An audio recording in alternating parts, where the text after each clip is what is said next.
There are just hours to go before the polls open in Kentucky. The battle over Congressman Thomas Massie's seat is intensifying.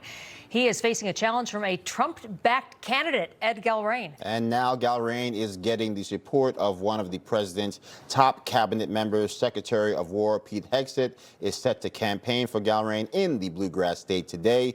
The heated race clocks in as the most expensive House primary in U.S. history. Ed Gallrein is the man seeking to unseat Congressman Massie, and he joins us now. Congressman, great to see you. Look, obviously, it's well documented you have the support of President Trump. Well documented that boatloads of money have been spent here in this primary. But when you strip all that away, right, what is, from your perspective, the core pillars and the core reason behind your candidacy?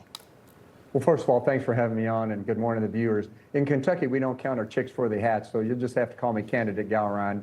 But all that to say, I look forward to sending Ed Gallrein to Congress to replace Miss Representative Massie with the help of the folks of Kentucky Congressional District 4, these 21 counties out here. All that to say, what I've heard from the folks out here as I've talked directly to them day in, day out since I got into this race, back basically for about 15 weeks ago, if you take out the holidays. He's been running for 15 years. What I've heard from folks is he does not represent us.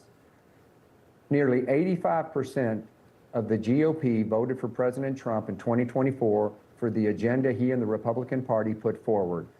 Miss Representative Massie, as he is called, our term limit Tom, who said he was only going to do 2, maybe 3, now he's asking for number 8, are fed up with him. He's abandoned us. He has betrayed us across the board. He's the MVP of the squad with respect to his votes. And it's just the stakes are going to get higher. Mr. Gallrein, the president just posted on social media a moment ago or so about your opponent, Congressman Massie. He wrote this. He said, "The worst congressman in the long and storied history of the Republican Party is Thomas Massie. He is an obstructionist and a fool. Vote him out of office tomorrow, Tuesday. It will be a great day for America." What do you think that Congressman Massie has done that is at odds with voters in your state?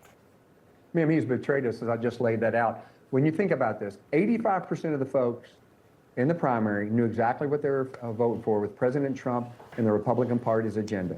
Instead, Miss Representative Massie goes to Washington, and he is the MVP of the squad. He is their honored swing vote to be the primary obstacle to the agenda the president and the Republicans are putting forward to unleash our economy, restore law and order, close the border, deport illegal immigrants, restore national security. At every turn, he votes against this. Back to your comment about this being an expensive race. There's a Pulitzer Prize waiting for media out there to look at where his money's coming from. His money is not coming from conservative Republicans. It is not coming from the folks of this district. It's coming from folks that love him.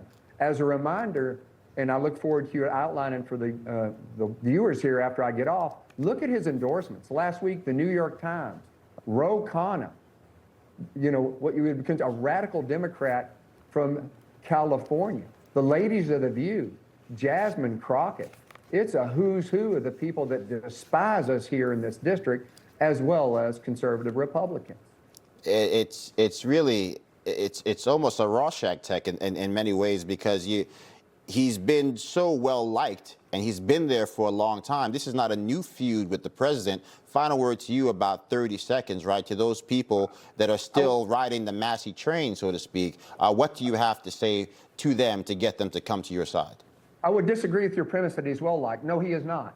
He is not well liked. That's why they call him misrepresentative. He's gotten away with the top cover of the mainstream media, like the New York Times, that came all the way to Kentucky and didn't even talk to me. Then they ran a flowery article, and he's had top cover of the media, both local and national, for years. No, he's not well liked.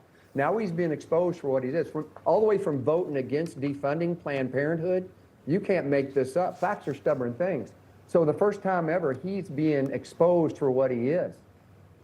He has betrayed the conservative Republicans. And again, look at where his money's come from. I stand for the folks here, and that symbology behind me is about servant leadership.